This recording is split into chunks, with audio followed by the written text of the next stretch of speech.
बचपन से मेरी एक ही सपना थी कि मैं भी कभी पहुंचूंगा भोले बाबा की दरबार पर, वो भी पैदल यात्रा करके।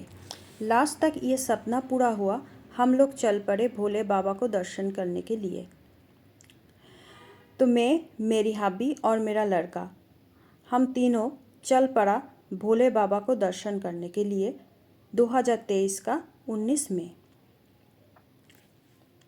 सुबह 5 बजे हम लोग गौरीकुंड से पैदल यात्रा शुरू किया।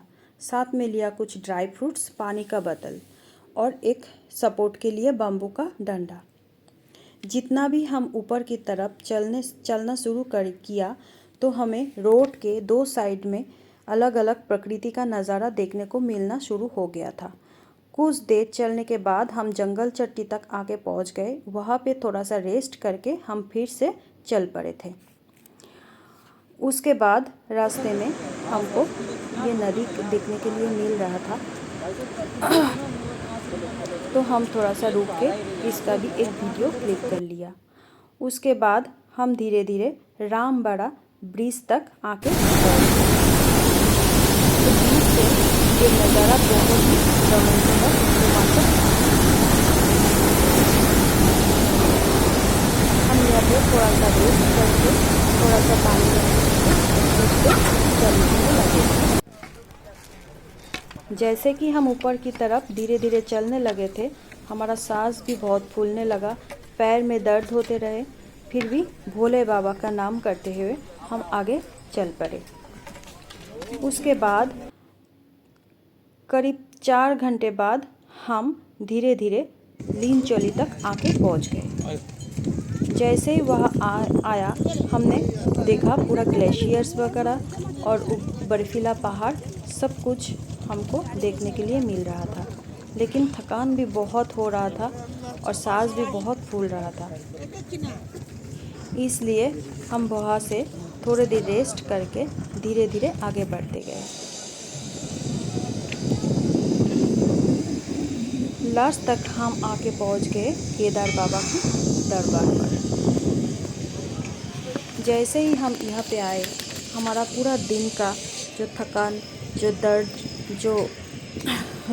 जो भी हमारा शरीर में हो रहा था, एक ही पल में पूरा हमारी सब कुछ गायब हो गया था। हमको तो जैसे लगा हम स्वर्ग में आ गए।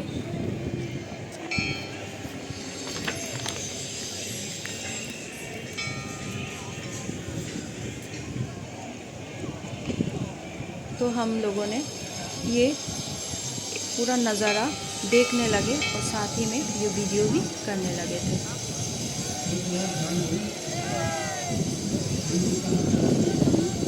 भूख भी बहुत लग गया, इसलिए हम थोड़ा सा दर्शन करके मंदिर का, भीमशिला का, ये सब दर्शन करके हम धीरे धीरे हमारा होटल में चले गए।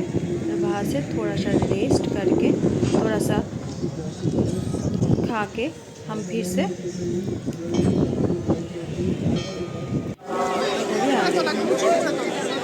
क्योंकि रात के लिए हमें टिकट भी कटना था। यहाँ पे पूजा देने के लिए 5000 के एक टिकट लेना पड़ता है। वो आप एक आदमी हो और 5 आदमी, तो उसका टिकट 5000 तो इसके लिए मेरा हस्बैंड टिकट करने के लिए लाइन में चले गए। मैं और मेरा उसके बाद हम चले गए थे भैरव बाबा के दर्शन के लिए। कहते हैं भैरव बाबा के दर्शन नहीं करे तो केदारनाथ यात्रा भी पूरा नहीं होता है, इसलिए हम उधर गए। जब तक हम वहाँ गए तो पूरा शाम होने लगे थे और वहाँ पे संध्या की आरती वगैरह शुरू हो गया था।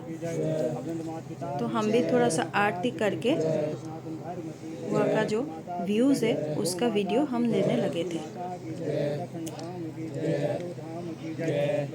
ऊपर में पूरा बर्फीला पहाड़, वो नज़ारा कुछ अलग ही था।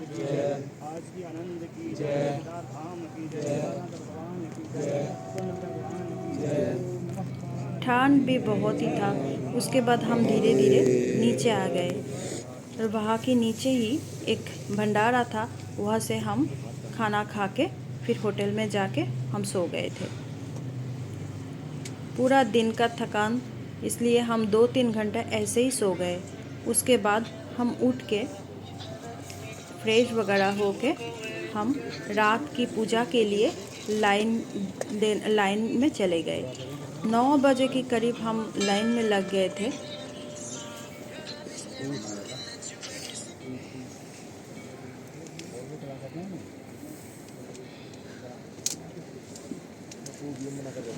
रात का व्यू भी बहुत ही प्यारा था।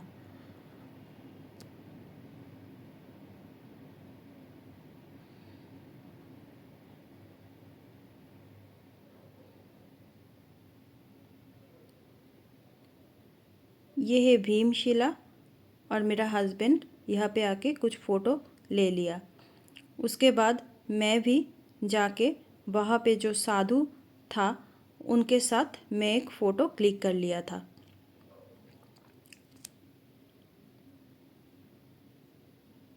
रात का करीब 11 बजे हमको पूजा देने का सौभाग्य हो गया। तो उसके बाद मैं चोरी से ये फ़ोटो भी ले लिया था, क्योंकि उधर फ़ोटो लेना मना था। दूसरे दिन सुबह हम फिर से आ गए मंदिर के दर्शन करने।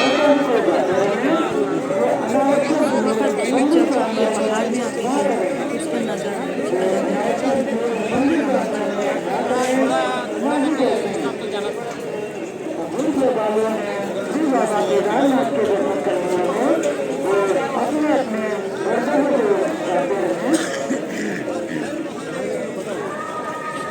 उसके बाद हम आ गए भीमशिला के पास, क्योंकि हमें उसकी कोई वीडियो पिछले दिन नहीं लिया। बोलो हमरा सब लोग पूजा करते हैं, तो हम यहाँ पे आके भीमशिला का दर्शन करके धीरे धीरे शंकराचार्य मूर्ति के पास, जो पिछले साल मोदी जी द्वारा प्रतिष्ठित हुआ था। पैर में बहुत ही दर्द था। मेरा हस्बैंड नीचे नहीं उतरा, उस पर मैं नीचे धीरे धीरे आई, और आने के बाद हमें देखने को मिला ये बहुत ही एक प्यारा नज़ारा।